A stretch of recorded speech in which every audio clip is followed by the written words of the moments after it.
beats, it's time to eat.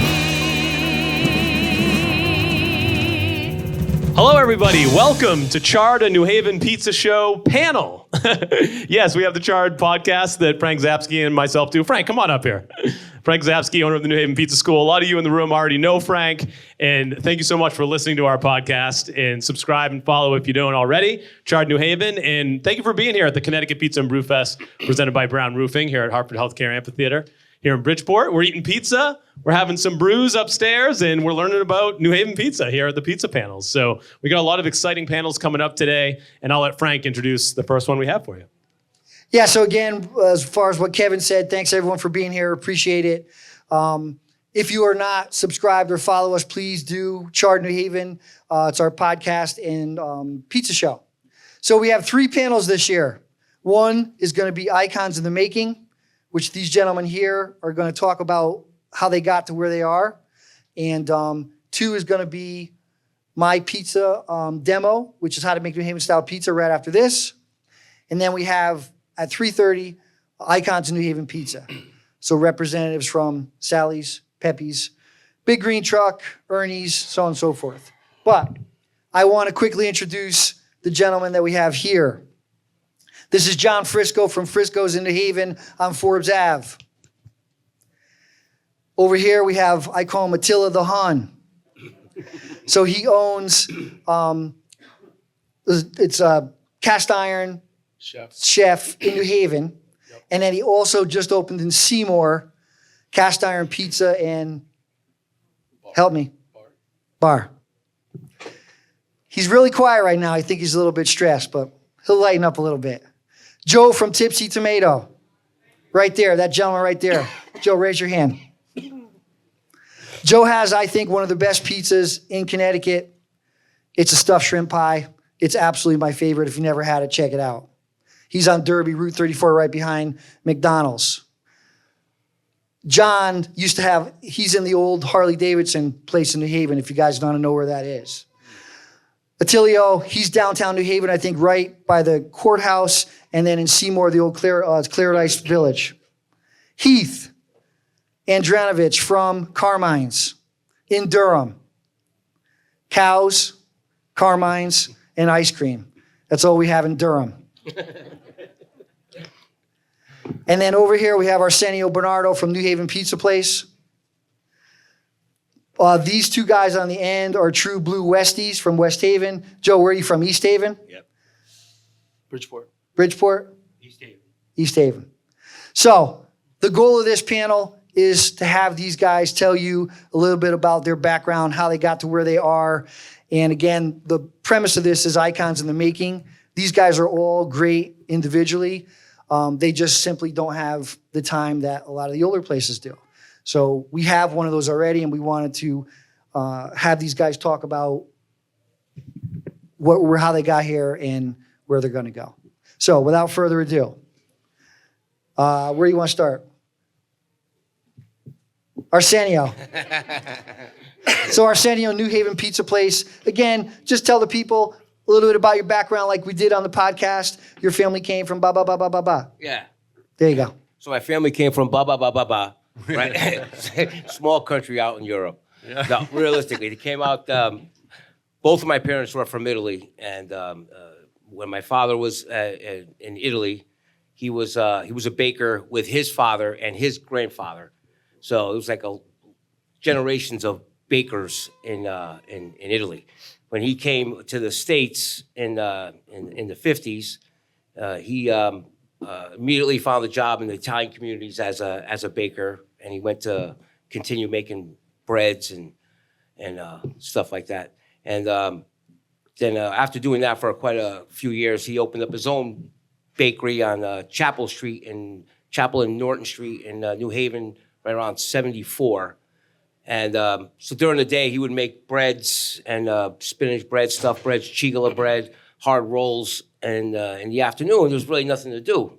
So he says, I'm gonna take on the pizza business. So he started to make pizza like he would make it at home, and it was taking off really, really well. So he stayed open later, and then from there, pizza business quickly grew into something that was past the bakery business. So he still did the bakery in the morning and the pizzas at night. So for many years, as I'm growing up, my earliest memories of going into the bakery and early in the morning and smelling the freshly baked bread, and in the afternoon having some delicious pizza. As this is, look, you just grow up in it. You're not even thinking of it. But when you're away from it from a while, then those memories come back really strong. So wow, there was some good times, some good food. So we did that for a while. I was working with him since as a small child. Started making pizzas at a very young age. Maybe I was like really starting to get my hands in the dough, probably around 11 years old. And then with the tutelage of my father and the mentoring, how to roll dough and what the dough should look like and how it should feel, and then stretching the dough. And when I was able to reach the bench, that's when I started really getting into making pizzas. You know, my first pizzas were terrible, thick crust, uneven, too much sauce, too much that. So you know, my father would keep slapping the back of the head. Too much, too little, too less. But we eventually got it down right. So from '74 all the way till like in the late '80s, he was making pizzas, a couple different locations, and I was working him somewhere in between there. I left the business. I stepped out for a little while, but always had my finger in it some way, one way or the other. Like in 2000, I opened up another restaurant with a group of guys, and that didn't work out too well when you're having partners. We had two different philosophies, two different ideas of business, so I decided to withdraw from that. And when the opportunity came for me to open up the place in Milford, was in Woodmont Plaza, New Haven Pizza Place, which we have now, I jumped all over that. So I left my longtime job and continued my passion with what I love to do. And I can't express that enough. I haven't worked a day since I left my full-time job. And I really, really enjoy making pizza. It's an art form, and it's just really, really pleasing, especially when customers come in. The biggest joy I get when they try my pizza, they try my food, and they really enjoy it. And it's so satisfying. I just want to make it better for the next one and continue with a bunch of customer ideas. And I talk to my friends, and they'll tell me what they're doing. I'm not going to compete with that seafood pizza there. This stuffed shrimp pizza. That was, I hear a lot of good things. I'm not even going to go there. But so my brother gave me the opportunity to open up the place in Milford, and he opened it up. He started up going, and he has a pizza truck business, which he's out there now with his trucks. And that was growing really, really quick. So he needed to step away. So I needed 100% focus on the trucks, and we'll just divide it up. You take the brick and mortar, and I'll take the truck. So that's where we're at now. Since then, I continue with the basic. Use good ingredients. Use the top quality ingredients, and you're gonna come out with an excellent product. Don't deviate from any of the rules of pizza making. Stick with it. And it's been very successful. So I'm very pleased to say that our pizzas are top quality, excellent tasting. If you haven't tried it, I suggest you come down and try it out. Also visit our bar, which you just recently added on. It's a beautiful environment. We spent a lot of money on aesthetics, making it look really, really comfortable and pleasing. And I'm sure you'll have a good time. Arsenio, thank you very much.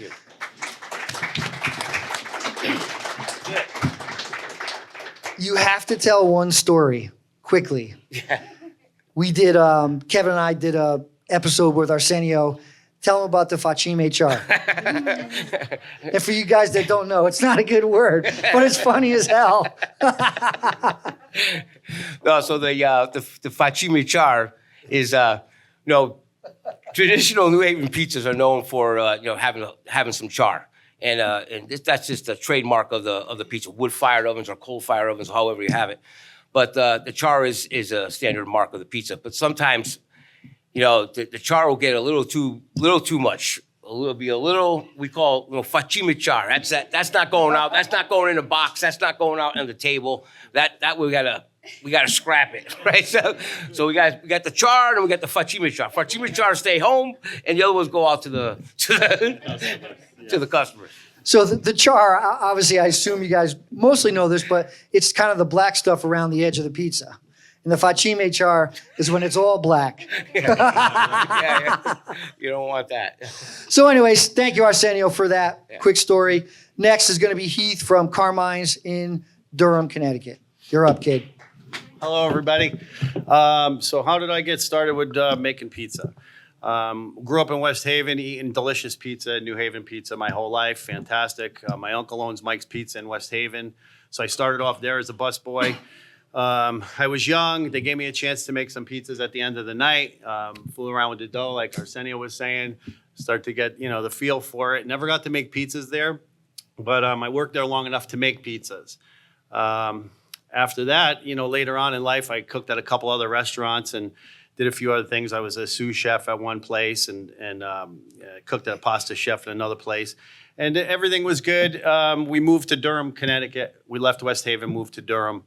Wanted to open up a business out there. Tried one business, worked out all right. Next to that business was a restaurant that went up for sale. And I was thinking about it. So I called my uncle up at Mike's and my cousin. I said, guys, there's a place opening up for sale up here. Thinking of going into the pizza business. So they thought I was completely crazy. They were like, are you sure you want to do this? Are you sure you want to do this? So I did that. I ended up going into this place and called my family up to get some advice, maybe some recipes, stuff like that.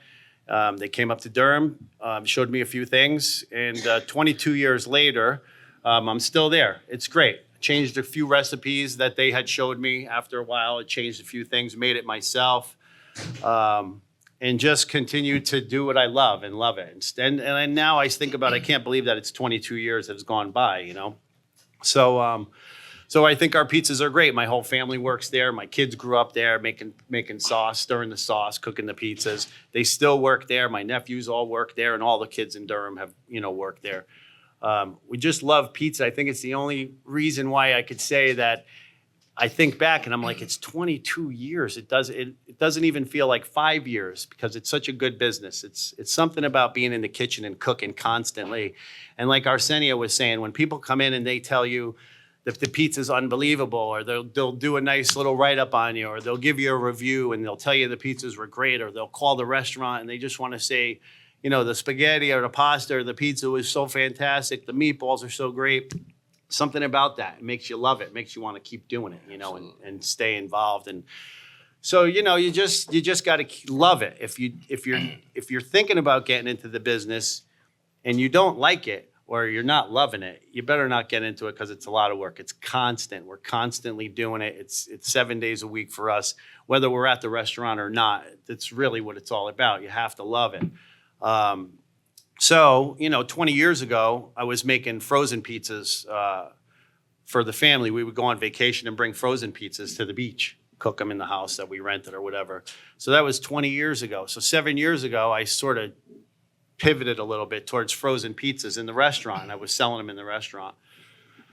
And somebody came in and liked the idea, yada, yada, yada. They were seeing if we could help me out with the frozen pizzas. So I had a couple favors. A couple people called me up. Next thing you know, a couple of big stores called me and they wanted the pizzas. So we shifted frozen pizza and started doing that 7 years ago. So now we make 7 different varieties. We just started a gluten-free pizza. It's a nice environment. It's a little bit calmer. It's a little cooler in the area. It's not a hot 100-degree, 200-degree kitchen that we're cooking in. So now we're in 140 stores. We have frozen pizzas in 140 stores. Carmine's Frozen. They're going very well. It's the life of pizza. You just have to pivot every once in a while. We make some changes in the kitchen to make it ours, try to figure out different things, take ideas from other people. Like Arsenio was saying, people come in, they want to try this. They're like, try this. And, we give it a shot. It's fantastic, the pizza business. I don't know what it is.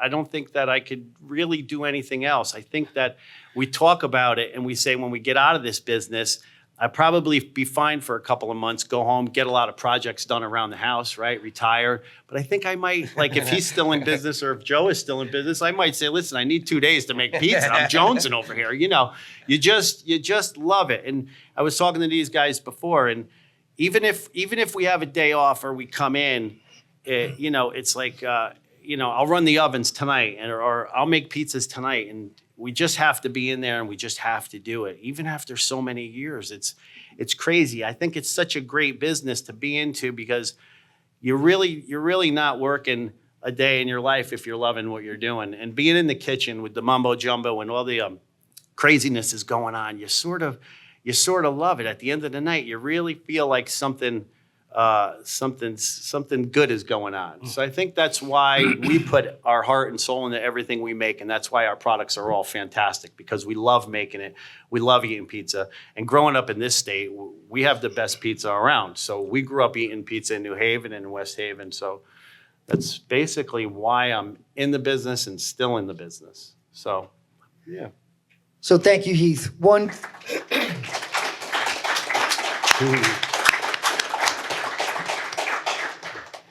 comment, one question.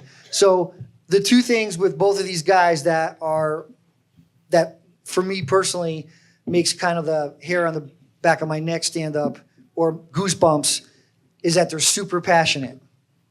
Both have an incredible amount of passion. And if anyone's ever made pizza, it's not easy.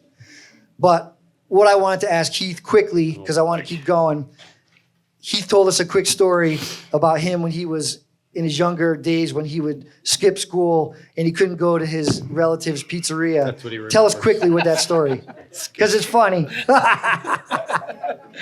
That was it. So we went to New Haven and we ate at Sally's and Pepe's. We would leave high school and just cut class. You know, it was a study hall or something, or a gym class. Yeah. And we were able to academics, just, right? Yeah, it wasn't math or history or social studies. And we would go to Sally's or go to Pepe's and eat down there and just sit outside in New Haven and eat the best pizza in the world. Yeah, it was fantastic. It was the best. So next we have Joe from Tipsy Tomato, the world famous stuffed shrimp pie. I'm telling you, if you haven't tried it, you got to give it a shot. But Joe, tell us your story, please. All right. So my story, I'm a first generation Italian American. My grandparents and parents were born in Italy.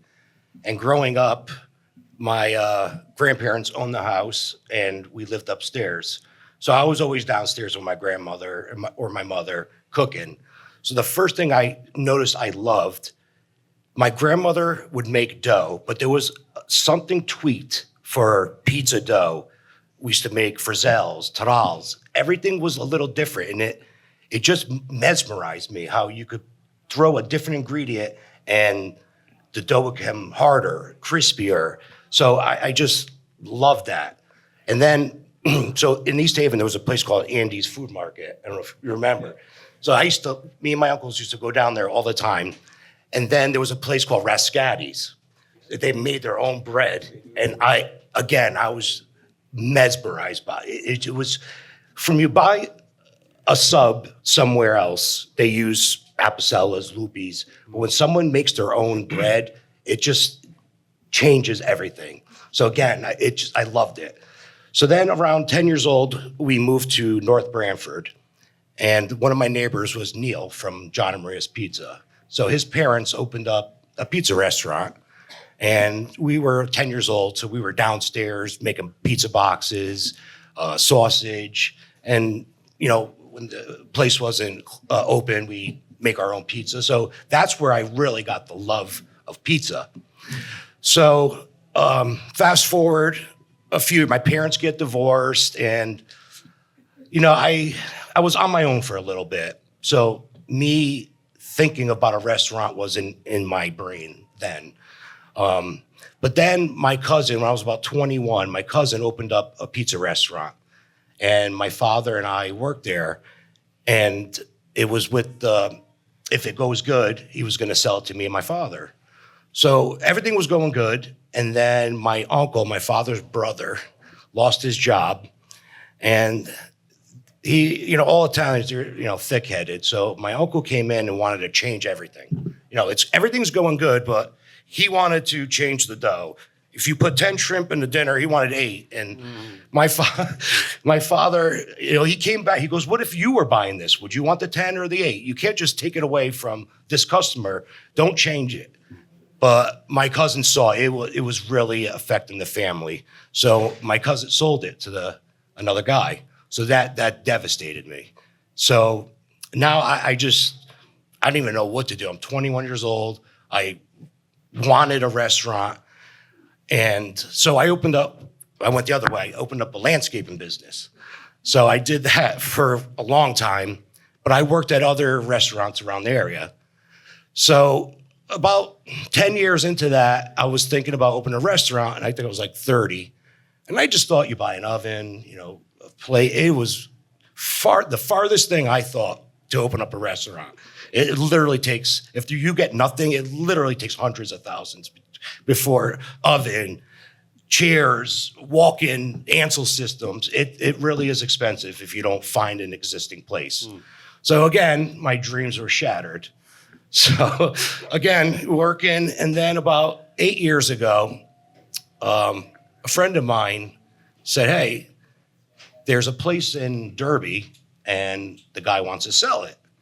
And I'm like, okay. So I really, landscaping is good money, but I'm like, what does he want? He wants $3.99 for it. I'm like, okay, so let's just take a ride and go check it out.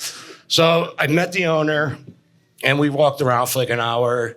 He's telling me, so it was Marco's Pizza. I don't know if anybody's familiar with it. He opened the one in Branford and then he had one in Derby.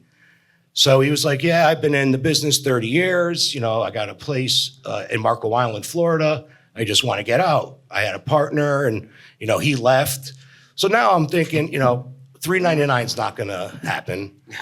So I just threw out a number. I said, I'll give you 50 grand. Because I felt like he wanted out. And he goes, oh, let me think about it. So again, I never thought I'd get a call the next day. And he said, I'll take it. And I said, great. There's only one problem. He's like, what? I said, I don't have 50 grand. That's awesome. So now he's like, well, what do you got? I said, I have 25. He goes, give me the 25 and pay me $2 grand a month for a year. And 30 days later, I was the owner of Tipsy Tomato. Well, it was called Marco's then. So now I'm scared because, you have a certain job. Oh, it was also a manager at ShopRite. So, I have my health insurance. You have security. So now I signed a 10-year lease. And the one thing I heard out of, the lawyer and talking to the leasing guy was, if it doesn't do good, you owe us $5,000 a month for 10 years. So I almost backed out because I didn't know how I would do that. But I knew I could make, because I used to, make pizzas with my grandmother. I know it's totally different, but I knew I'm anal about things. Excuse my language.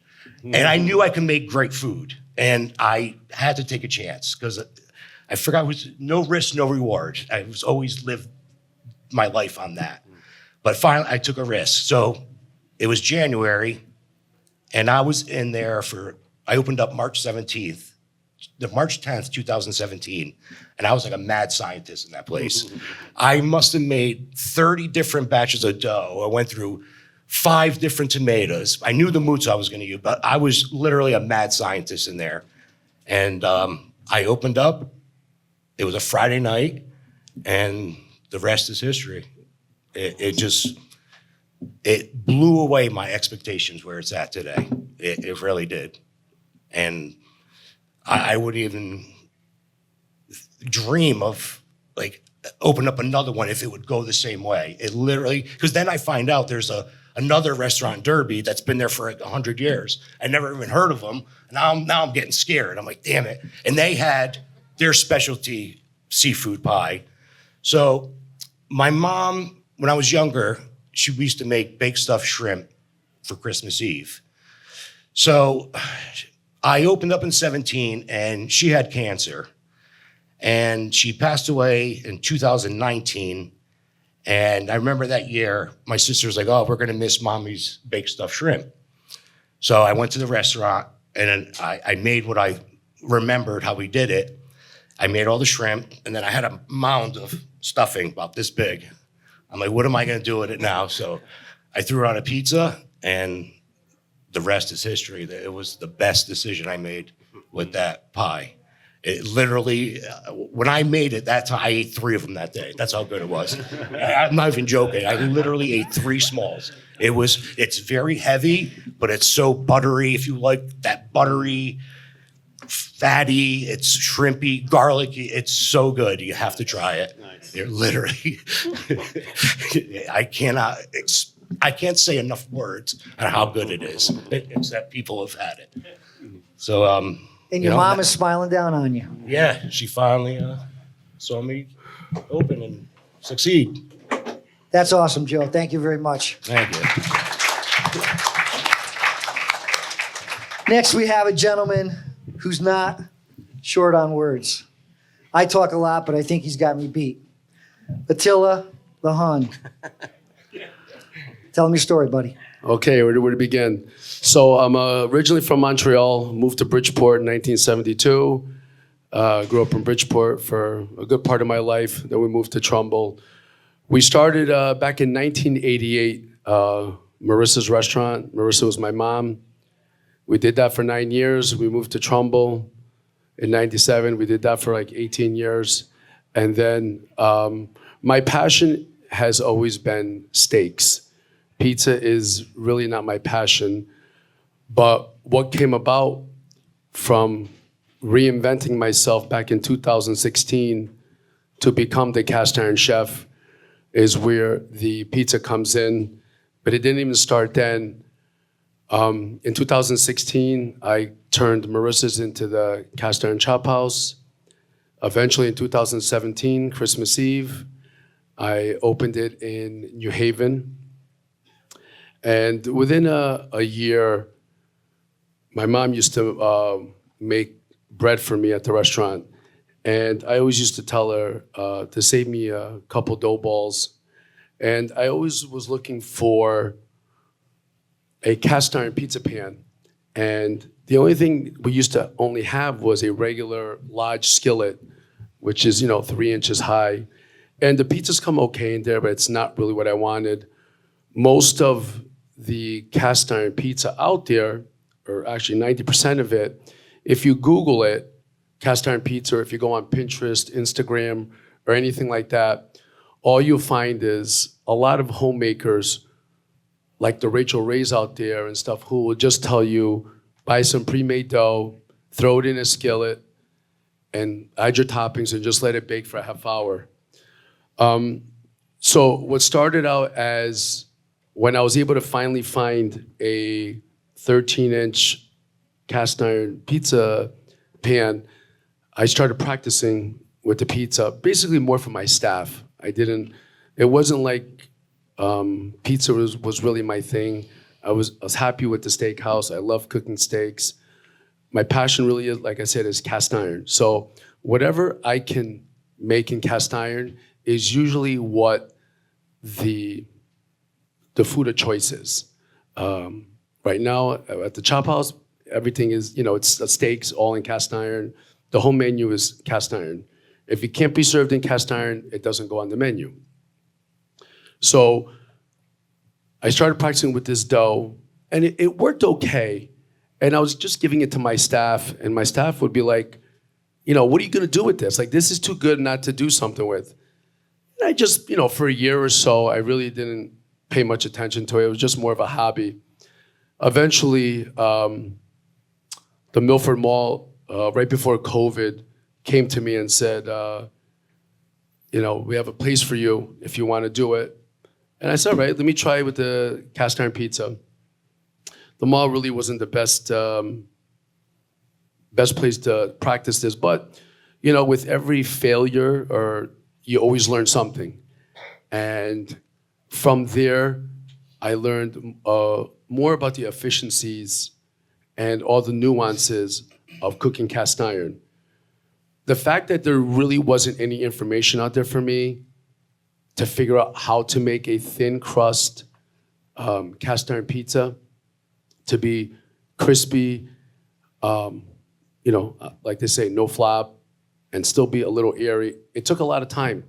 A lot of the pizzas out there, like tavern style in Chicago, it's a very, very thin, but it's dense dough. And my research really led me to nowhere. So it was really something that I had to learn on my own and just practice and try different flours, different water ratios, and even the layout of how we sauce and cheese the pizzas, I found with what I was doing, I had to put the cheese down first and then the sauce on top, which is kind of what they do down in Brooklyn, which is called the Brooklyn style. And for what I was doing, this worked the best. So now I'm in Seymour doing cast iron pizza. And it really is a labor of love. And when you're doing something that is against the norm, I mean, doing something in Connecticut that's not coal-fired, deck-fired, or wood-burning, or even Greek, you're looked at as a little bit weird, and you're not really taken seriously when you're doing something that's so far out of the box. But, I love what I do. I love cast iron. I love the results I get out of it. And, I tell people, I'm like, it's not there to be better than anybody else. It's just there to give you another pizza experience. And, as many different pizzas are out there, we can appreciate all of them. And, we always don't want to eat a coal-fired or wood-fired or pan pizza. It's just nice to try something different. And I just love cast iron, and here I am today. I'm speaking here with all these pizza greats, and I'm a steak guy, so. So thank you, Attilio. Good job. Great story.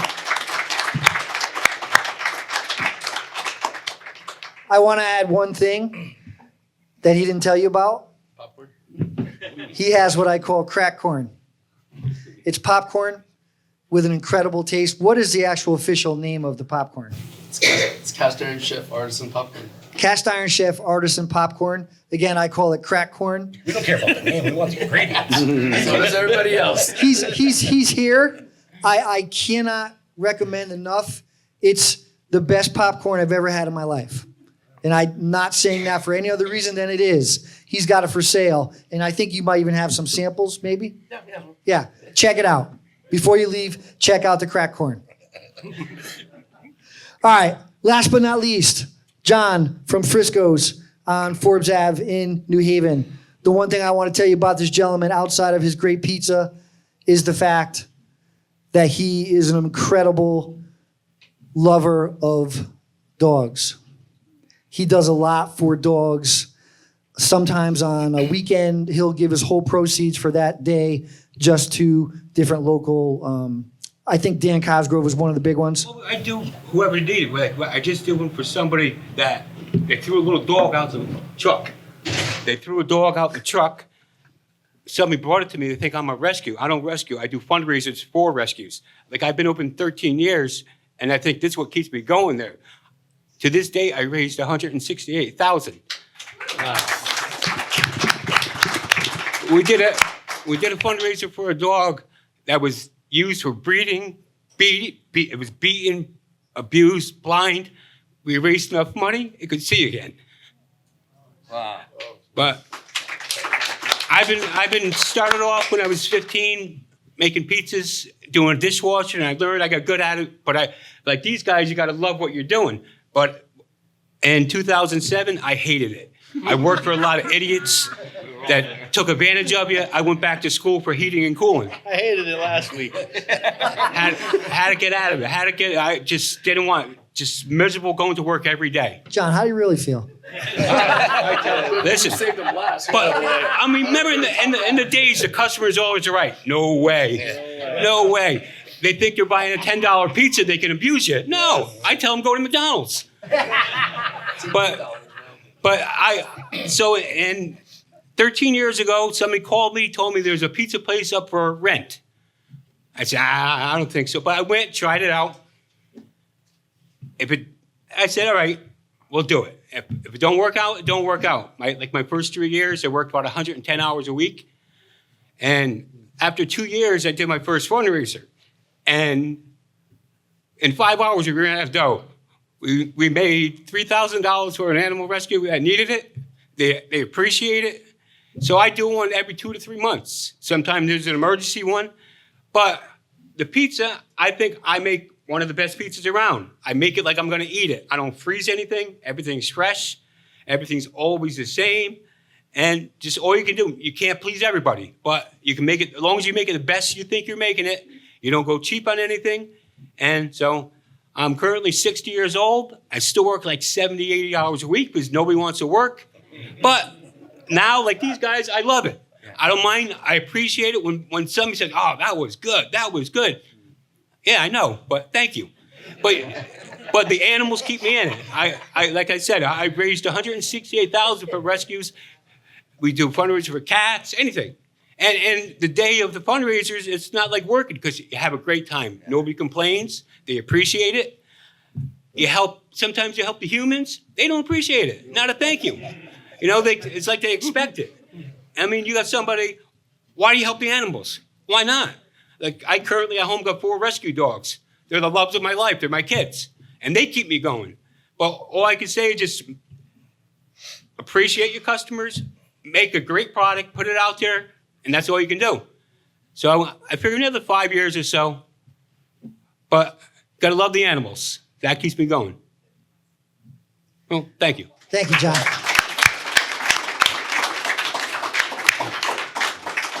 So we have a couple of minutes. Kevin, I don't know if you want to, does anyone have any questions for anyone up here? Anyone at all? Questions? We're going to give you a mic. Just raise your hand and I'll come over with the mic. There's got to be some questions. Come on now. Yes, ma'am. Ashbet.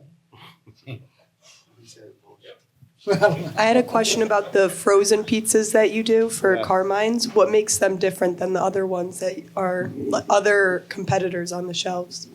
The big difference is that they're frozen raw. You bake them 100% yourself. So it's not a pre-baked pizza. It's not like heating up a slice. You know, you preheat the oven nice and hot with the cookie sheet in it, or on the gas grill, and you could cook it to your liking, well done or light baked.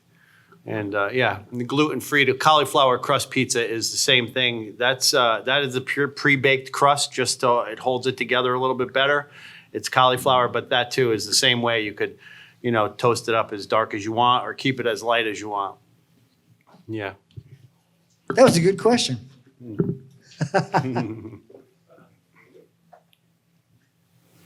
Is your frozen pizza called Carmine's also? It is. There's a picture of me throwing the pizza in the air. You can't miss it. Without the beard, without the white beard. Yeah. Actually, hold on. Hold that question because I actually have a question for you, Heath. Heath has a signature pinky ring on. Show us the pinky ring and tell us a little bit about it because it's just calling my attention. Well, I only wear this. This is my father's ring. He died a few years back. It says cotton on it. So I just wear this ring. It's sort of like a little support thing. I don't ever wear it. I always leave it home. But I wore it today because I was talking in front of you people, and I thought maybe he would help me out. So that's why I got the ring on. Yeah. Thank you, sir. You're welcome. Okay, strange question. We're from Tulsa, Oklahoma. We've done the pizza tours in New York City, and I keep hearing that there's something special in the water here that makes your pizza better. Is that true or just a rumor? Bullshit. That was brought in the marketing department, but we just so happen to have someone here from the Regional Water Authority. Nice. The water. I'm going to quickly answer the question, and then these guys can answer it better. But I've spoken to this gentleman, spoken to people at Regional Water Authority, and Connecticut is just blessed with, there's 2 kinds of water, hard water and soft water. Hard water has magnesium and calcium in it, which makes it taste bad, so on and so forth. These guys do an incredible job at the natural reservoirs that we have to keep this water really pure and soft. So the water is very important, but there's a lot of other things. I'm going to let these guys, if they want to kind of chime in, go ahead. I think the water's fine. It tastes good. I'm in Durham, so we have all the houses have wells and water softeners, but Main Street has it has city water on Main Street, so we don't have to worry about that at the restaurant. But for the most part, it doesn't seem like anything different to me. Okay. We use unfiltered New Haven water. Unfiltered. I just think that when you're doing the pizza tour and you're coming to New Haven in the heart the pizza capital of the world. There's so much history here, and there's so many people that we call them our ancestors from the back in the day with the Pepe's, Sally's, Modern, and all these people, the founders, who the talent has leaked out into the surrounding areas. So, my pizza and all this, somewhere down the line, it started with those guys, and the history of it it's perfected. It's like right now, and it's continuously being perfected. So right now, I think we're eons ahead of anybody else outside of Connecticut as far as top quality pizza goes, because we're so far ahead of everybody because we had that much of a head start. And anybody who's starting a pizza place, New Haven style pizza out in Missouri somewhere, you know what? Good luck to you, because unless you were here and from the beginning, or even growing up in it, raised in it, you have a fighting chance. And like we talk all the time about what works, what doesn't work, what quality products are out there, what was good, what was bad. We talk about prices and stuff like that. But I always ask someone I can come back to, if it's not Heath or Joe, but my brother, anybody. We're always communicating, always talking, always trying to perfect it. So I think that's where we have the upper hand. So I just want to add to that. Being an outsider who really didn't grow up in the pizza business, when you have New Haven that has set the standard for pizza, all these guys came from this area. They know what tastes good. They know what the standard is. So in order to crack into this field, you got to be good. Otherwise, you're just not going to make it. If you go to places where there's no competition, you're going to just play to the audience. If you could get away with making it cheaper, they will. We, in this area, cannot afford to do that because the bar is set so high that we have no choice but to be good. Unless you want to be a price-sensitive item and a commodity where you just want to sell it cheaper and know that you're going to make it on price, yes, there is a market for that. But when you're selling a premium product, they know what's good. They grew up with it. They're in New Haven, West Haven, East Haven. If you didn't grow up with good pizza in that neck of the woods, where else were you going to get it? Because as you go further around that 10-mile radius, things fall off real fast. So, I mean, it's just, there's not a lot of secrets out there. A lot of people buy the same flour, same water, same cheese, same sauce. The art of fermenting it longer, the right ratio of cheese to sauce, the baking. Not every, if you have a wood-fired pizza, okay, and he gives me his recipe to use in a deck oven, it might not work. His oven's probably 700 degrees. A deck gets to 550, 600. All those little things make every one of their pizzas different. And that's the beauty of it, is that we all buy a lot of the same stuff, but it's knowing your environment and what you have and what you're trying to create that differentiates us, but they're all good. It's just that they're all going to have their own touch. And that's what this area, New Haven, brings out that nobody else does. There are spots in Brooklyn too. If you grew up in the area that had great pizza, you want to emulate great. Why would you want to emulate the ones that aren't good? So that's what we do around here. We look up and we see what's great and we try to copy it. Absolutely, well said. Thank you for coming all this way as well. We appreciate that. That was all from Oklahoma. Just Oh, boy. take that back down south. Atillas was on a roll. Any other questions before we wrap this up? Questions once, questions twice. Treat time. Oh, here we go. I was wondering if you guys hang out together, if you ever have time off and talk pizza. We try to. We try They to see hang out. pizza so much, the last thing they want to do is sit down over pizza. Maybe have a couple of beers and eat a steak or something, But, listen, we just talked. You want to about hate it. pizza? Own a restaurant where that serves pizza. Before we walked in here, we were talking about it, me and Arsenio and his brother, and try to get together with Joe or something. And we do want to hang out. It's tough because we all work every single day, so it's hard. But Long I hours. think we're going to try to meet down in Milford and at Arsenio's bar and definitely eat some pizza and drink some beers because we have a good time and we like to talk about everything that happens in the restaurant because we all have the same story. Yeah. So it's nice, you go home and you tell your family that lives the story with you. It's it's a lot for the family to deal with what we're doing. So it's nice, and they'll listen to everything. But after 22 years of listening to it, it's you try not to talk about it as much. So we could go to the bar at his place and we could talk about it for hours and just laugh about it and compare notes and stuff like that. So we're gonna try to do that a little bit more often if we can. I think. Yeah, and go get some stuffed shrimp pizza. Yeah. Guess it each. Yeah. I'd like to know what's your favorite pizza, Oli? When you want to have a pizza, what do you like on your pizza? Oh, that's good. Pepperoni. You know what? I personally like the New Haven plain with just pecorino romano, olive oil, little garlic, salt and pepper, well done. Not facchime charred, but charred.